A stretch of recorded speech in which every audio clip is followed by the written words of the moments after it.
The conference room fell silent as I concluded my presentation. 50 pairs of eyes stared at me, a mixture of awe and disbelief reflecting in them. For a brief moment, I allowed myself to bask in the silent appreciation of my life's work, the neural link, a direct neural interface that would bridge human cognition with digital networks. As you can see, I said, gesturing to the prototype resting on the table, the neural mapping algorithms allow for unprecedented data transfer speeds while maintaining cognitive integrity. A smattering of applause broke out, followed by excited murmurs. After 3 years of sleepless nights and countless failures, my creation was finally seeing the light of day at Technova's quarterly review. I caught a glimpse of Mia in the corner, giving me a discreet thumbs up. Then Richard Kane, my department head, rose from his seat. Something in his practiced smile made my stomach knot. "Ladies and gentlemen," he announced, placing a proprietary hand on my prototype, "what you've witnessed today is truly a landmark achievement, a triumph of our department's collective vision and Technova's commitment to innovation." I blinked, confused by his choice of words. Our department's collective vision? The Neuralink represents months of rigorous development under my guidance, Richard continued, his voice drowning out my internal protests. "I'm proud to announce that we'll be fast-tracking this technology for commercial development, with an expected launch date in the second quarter." The room erupted in applause again, louder this time. Richard basked in it, smiling and nodding as if he'd spent countless hours perfecting neural pathways and debugging interface glitches. "Richard," I said quietly when the noise died down, "I think there's been a misunderstanding about—" "Alex," he interrupted, placing a firm hand on my shoulder while maintaining his smile for our audience. "We'll discuss the implementation details later. This is a moment to celebrate." His fingers dug into my shoulder, a warning disguised as camaraderie. In his eyes, I saw the message clearly: don't make a scene. When the meeting adjourned, I cornered him by the water cooler. "That was my project, Richard. 3 years of my research, my design, my prototype." "Your project?" His voice lowered to a dangerous whisper. "Everything developed under Technova's roof belongs to Technova. And as department head, I represent Technova's interests." His expression hardened. "Be careful, Alex. People who aren't team players don't last long here." I watched him walk away, shaking hands and accepting congratulations for my invention. In that moment, something inside me crumbled. The Neuralink, my passion, my creation, the culmination of thousands of hours of work, had been stolen in plain sight, with corporate policy as the thief's accomplice. I stood alone, clutching my presentation notes as the bitter reality sank in. In Richard's empire, innovation flowed upward, but credit never trickled down. "My name is Alex. I've always been more comfortable with circuit boards than confrontation. At Technova, I was known as the quiet one, the engineer who spent weekends debugging instead of networking, who found solace in the hum of servers rather than office politics. My journey to the Neuralink began during my neuroscience doctorate, where I theorized that neural signals could be interpreted and translated into digital commands with unprecedented precision. When Technova recruited me 4 years ago, they promised resources to explore this theory, a promise they kept until Richard decided my innovation belonged to him. Before the betrayal, my life followed a simple rhythm.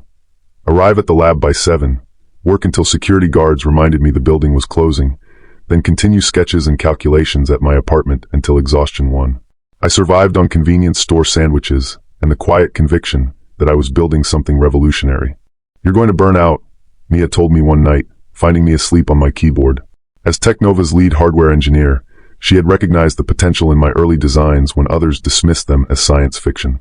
She dropped a blanket over my shoulders and left a proper meal beside my computer.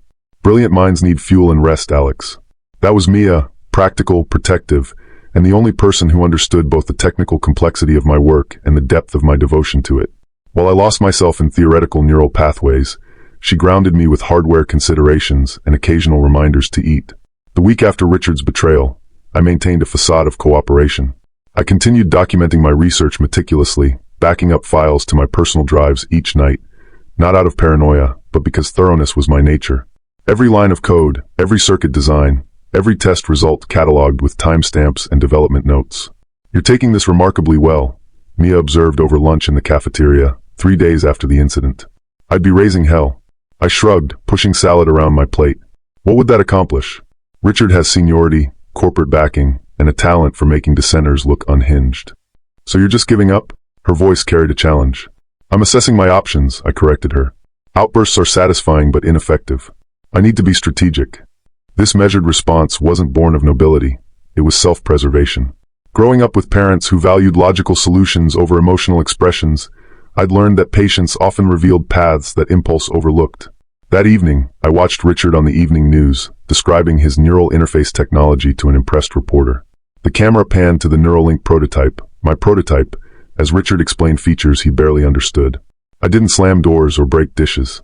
Instead, I opened my notebook and began a new page titled Limitations of Current Design. If I couldn't reclaim what was taken, perhaps I could transcend it. My apparent calm wasn't surrender. It was the quiet before innovation. Days stretched into weeks, and Richard's theft became more elaborate with each passing hour. My invention transformed into his crowning achievement. I watched from the shadows of Technova's research wing as he presented his breakthrough to the board of directors, fumbling through technical explanations I had written. The neural interface uses proprietary algorithms I've developed to establish bidirectional communication with the brain's natural electrical impulses, he explained, glossing over the complex neurological principles that had taken me years to perfect. The board members nodded appreciatively, impressed by jargon they didn't understand from a man who didn't deserve their admiration. Later that week, Richard appeared on the cover of Tech Innovator magazine, posing proudly beside my Neuralink with the headline, Richard Kane, the mind behind direct neural interfaces. Each night, I returned to my empty apartment, the walls closing in with the weight of my silence. I'd stare at the ceiling, imagining alternate universes where I'd spoken up, demanded recognition, or had the foresight to protect my invention before sharing it. The bitterness began affecting my sleep, my appetite, my work.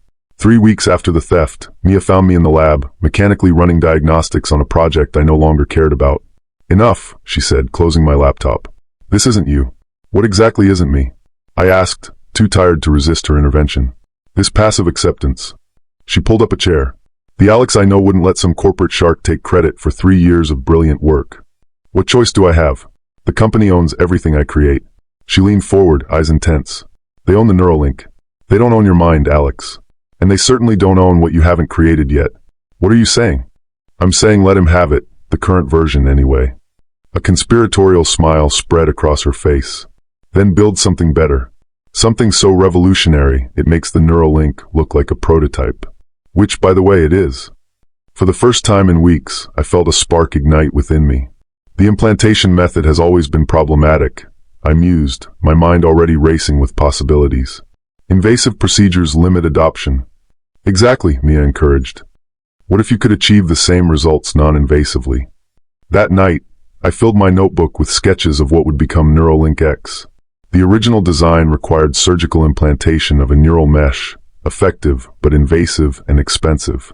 The X model would use advanced quantum sensors in a wearable headset, reading neural signals through the skull with greater accuracy than the original ever could.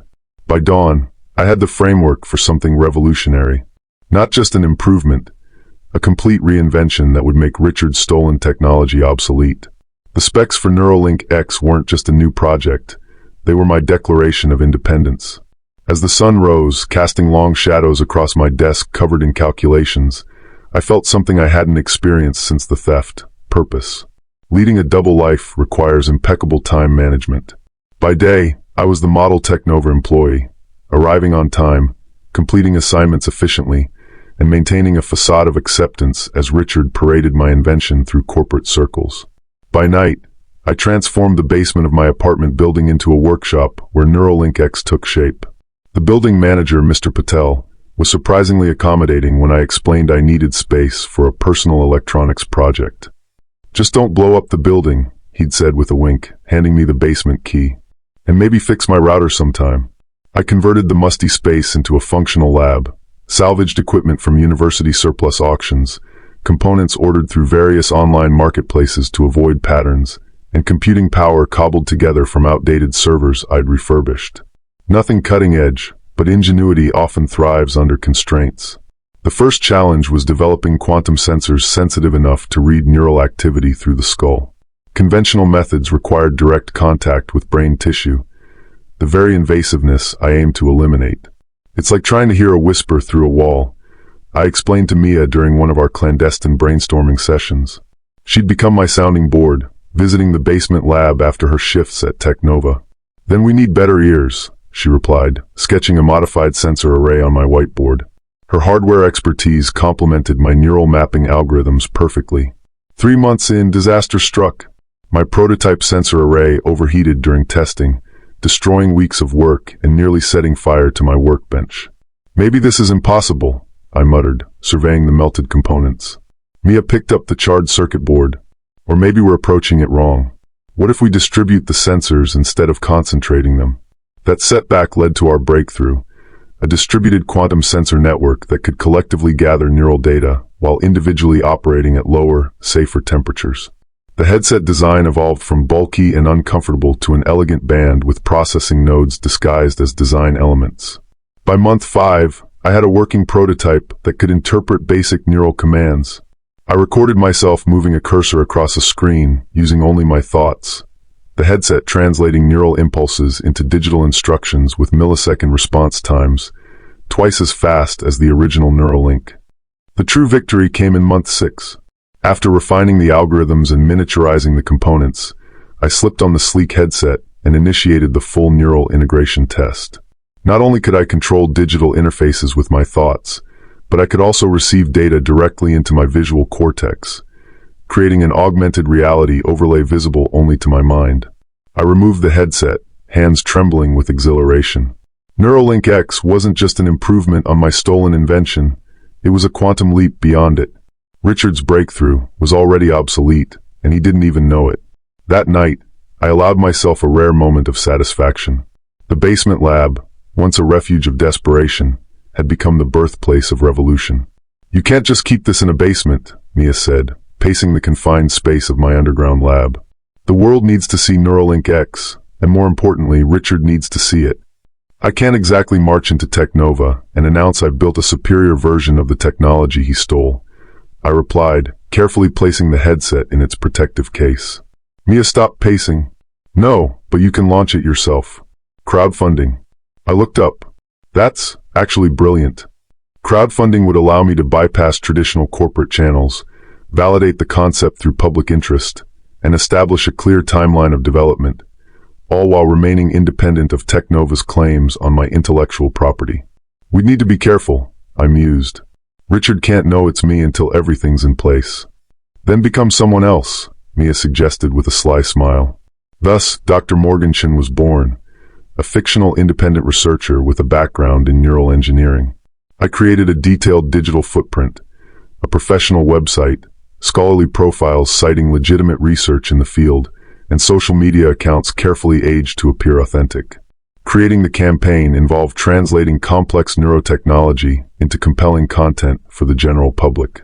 I spent nights filming demonstration videos in the basement, with Mia behind the camera. "Remember to explain it like you're talking to your grandmother," she coached as I fumbled through technical jargon. "And try to look excited. You're revolutionizing human-computer interaction, not filing taxes." After dozens of takes, we produced a 3-minute video showcasing Neuralink X. The footage showed me controlling digital interfaces with my thoughts, receiving data through the neural connection, and, most impressively, demonstrating how the non-invasive headset could be put on and removed as easily as a pair of headphones. The night before launch, doubt crept in. What if no one cares? Or worse, what if Richard immediately recognizes my work? "Then we'll face it," Mia said, her confidence unwavering. "But I don't think that's going to happen." We launched the campaign at 3 a.m. on a Tuesday, time to catch both late-night browsers in America and early risers in Europe. I set a modest funding goal of $250,000, enough to begin small-scale production without seeming unrealistic. By breakfast, we'd raised $45,000. By lunch, we'd crossed $100,000. When I left work that evening, the campaign had exceeded its goal and continued climbing. Tech blogs began covering the revolutionary neural interface that works without surgery. A prominent venture capitalist tweeted that Neuralink X represented the future of human-computer interaction. Throughout it all, I maintained my routine at Technova, quietly observing as Richard boasted about the original Neuralink's upcoming clinical trials. The irony wasn't lost on me.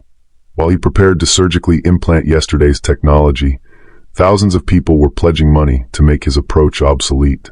Within a week, the campaign reached $2 million from over 15,000 backers.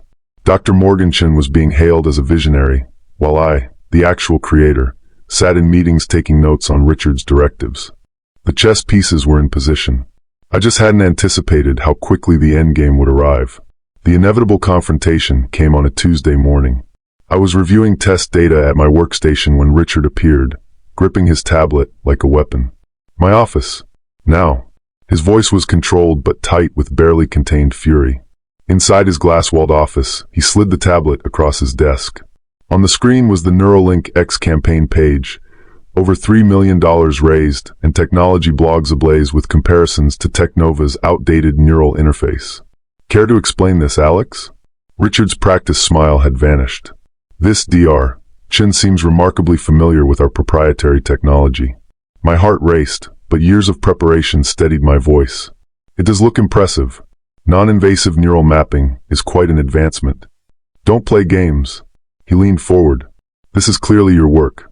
The architecture, the interface design, it's your signature all over it. I met his gaze.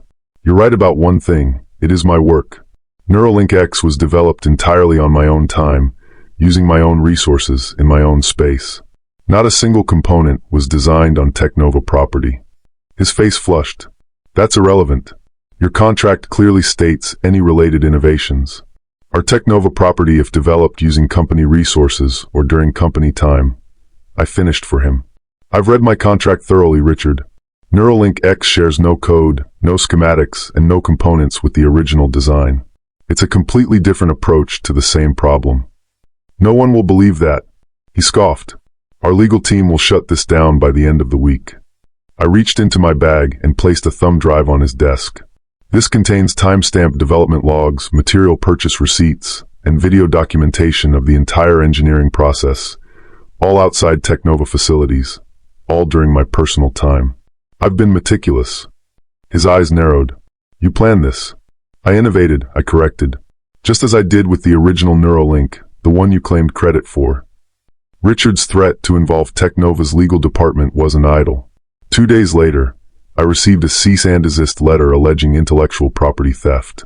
But I had anticipated this move and retained my own counsel, a specialist in technology IP law who reviewed my documentation and declared my position exceptionally solid.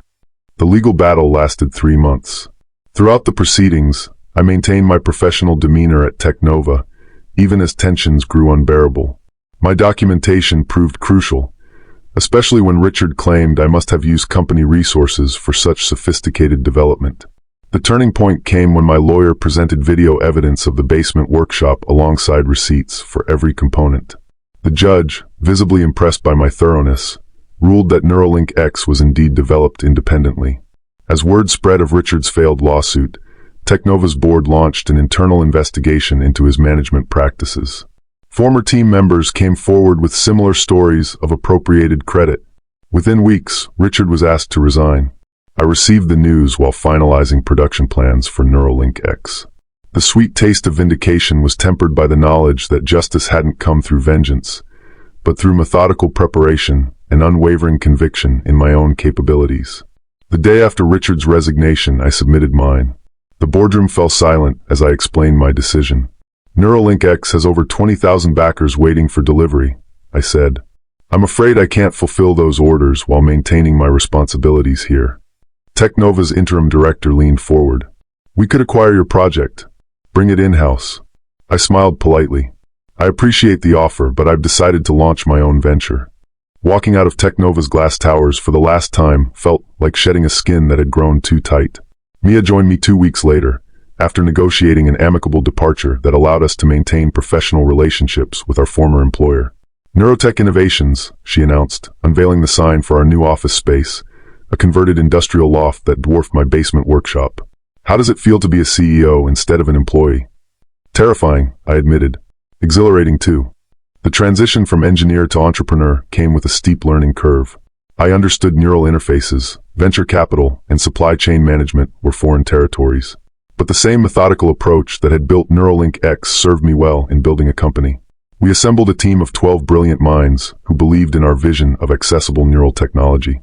The basement prototype evolved into a sleek consumer product, with production challenges that tested our ingenuity daily. When our first manufacturing run yielded a critical defect in the sensor array, I spent 3 days without sleep redesigning the component. You're still doing it, Mia chided, bringing coffee to my desk at 3 a.m. Doing what?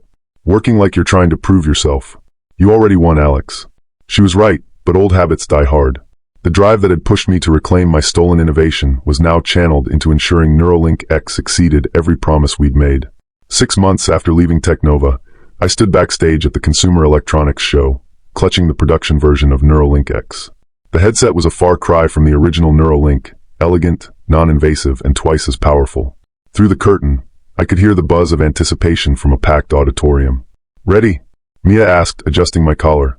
I nodded, though my throat had gone dry. This moment represented more than a product launch. It was the culmination of a journey from betrayal to vindication. Walking onto that stage, I felt none of the bitterness that had once consumed me.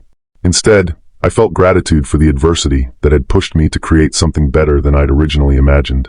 "Good afternoon," I began, my voice steady as I addressed hundreds of industry leaders and technology journalists.